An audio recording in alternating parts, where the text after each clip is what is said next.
All right, here we go. We're recording, babe. So, here we are with Bill and Kim and our new little podcast called, what's it called, babe?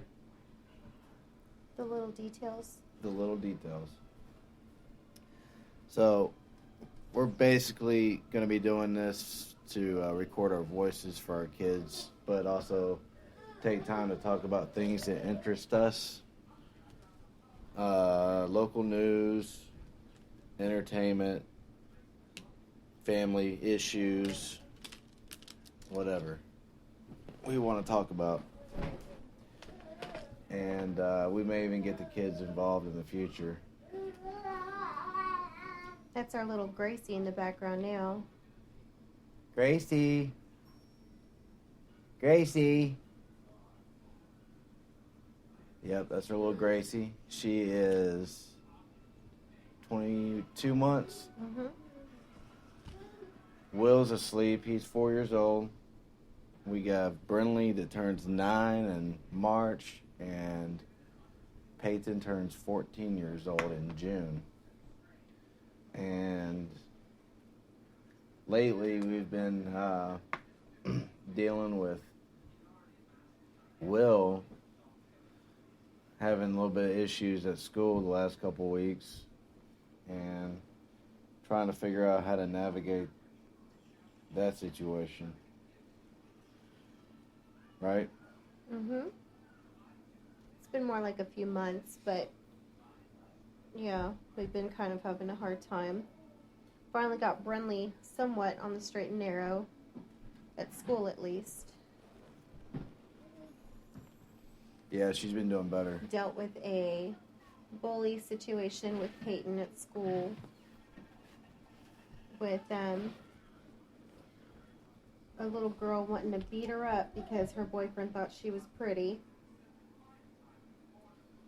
So it turns out that it is illegal in school to defend yourself if someone hits you. If you hit back, then you get the same consequences as the aggressor, if not worse. So, thanks, Obama. And then at Will's school, I don't know exactly what else going on there. I see other kids acting bad too, babe. There's other kids that misbehave, but you have to look at the whole. Like, if there's 24 kids in the classroom, which there is, and 4 or 5 of them are being bad, that means that 19 to 20 of the other kids, they get it. You know, I mean, it's pre-K. I get it. It's pre-K, but I didn't have pre-K. You didn't have pre-K. Right. He's only 4. But the school that we grew up in is not the same. Kids practically come out of the womb knowing how to operate a tablet and a laptop and unlock a cell phone. Okay, but what we've been trying isn't working. So maybe this podcast will help get feedback from other people on maybe people can give us some ideas. Well, I mean, I'm not sure that I want that, because Lord knows we have enough people putting their 2 cents in on our parenting, or what they think is right, or what worked for them. What works for others isn't necessarily what's going to work for our family. Because our kids are not their kids. Our kids are our kids. And I feel like if we had to put a stop to making the excuses for the girls with, well, they came from a divorced family, or, you know, they had one parent who didn't necessarily show actions that wanted to be there for them, or what have you. I just kind of feel like we can't keep excusing things away. Like, Peyton had overheard some things that were going on, like things being said like, well, he's only 4. Well, okay, then when he's 8, is it going to be, well, he's only 8? Well, he's only 10. Well, his parents are divorced. Well, he only sees his mom once a month, or twice a month if we're lucky. Or You know, you work 4 days a week, 12-hour shifts, so must be something you're doing, or you know what I mean? Like there can always be a million excuses. The thing that I tell my kids is, bottom line, I refuse to settle for mediocrity, whether that's in school, whether that's at home, whether that's with chores. I'm constantly trying to find new disciplinary measures to ensure that Peyton does her chores, or to make sure that Brunley finds her act right. I mean, I hold her accountable not just here, but I hold her accountable with the counselor at school, with the principal at school, with Miss B and Mr. B at the karate studio. Brunley has a lot of authority figures trying to help her get her act together. You know, I can play that she's only 8 and the doctor says that mentally she's only 4 card. She's still held accountable for her actions. And the fact that, like, I knew that we were going to have church tomorrow, and without fail, there's always like a text on a Wednesday. I'm going to call at 7:45, someone's available, want to talk. My week doesn't stop because there's a desire to be on the phone. So I try to make the conscientious decision to call, to be a good co-parent, for him to be able to still be able to talk to his mom the day before. And he bursts into tears because he knows that what he did throughout the day was wrong.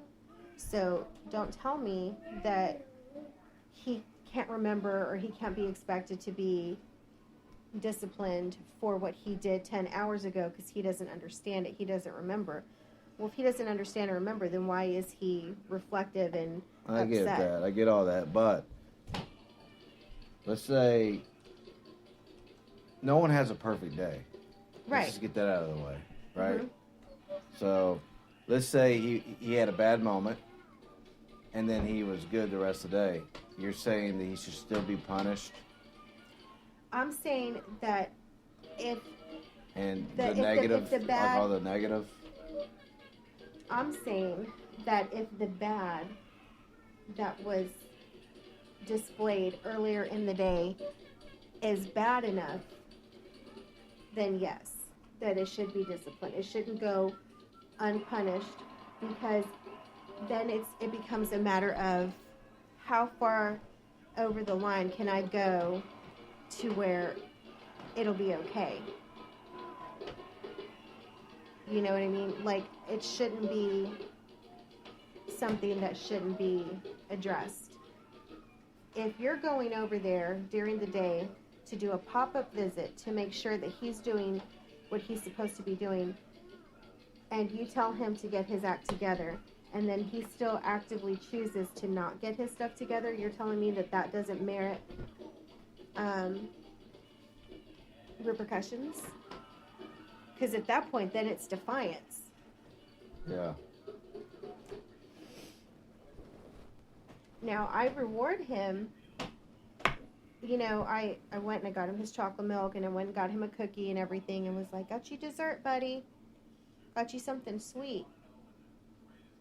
But that doesn't get recognized. It's just you did wrong, so you're going to have to be held accountable for your actions. That's what gets noticed. Yeah. And it's not just him.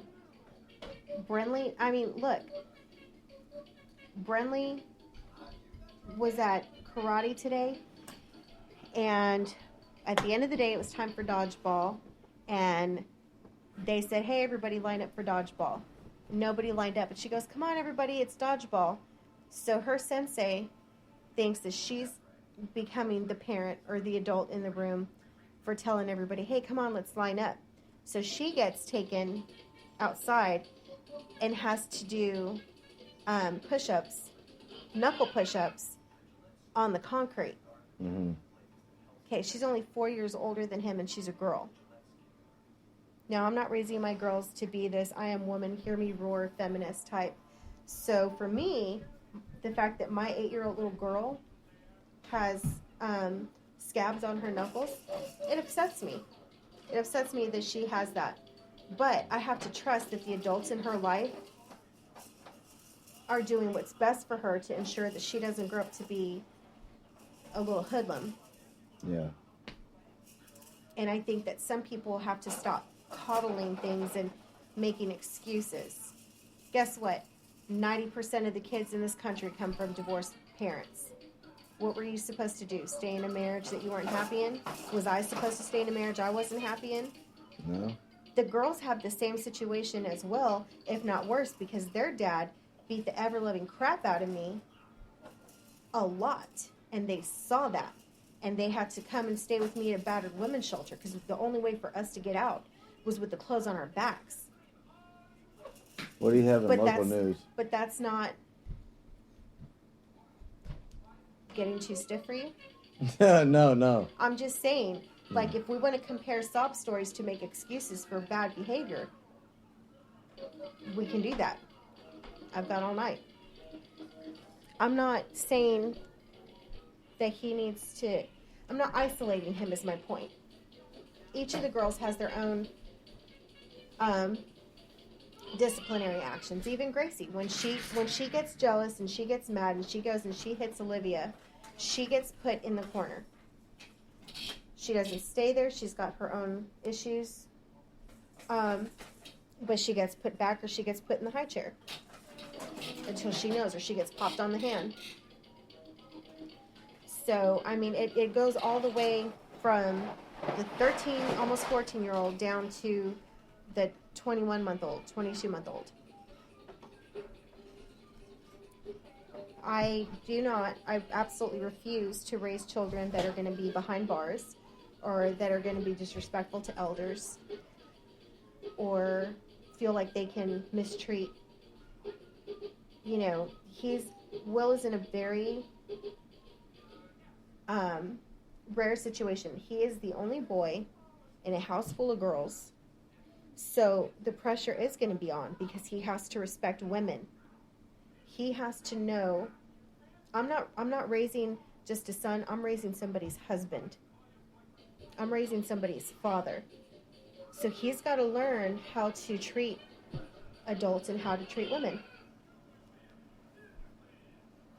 Because I won't have it. I won't have a son that feels like it's okay to hit a woman, you know, like he's swung on Miss Julie before.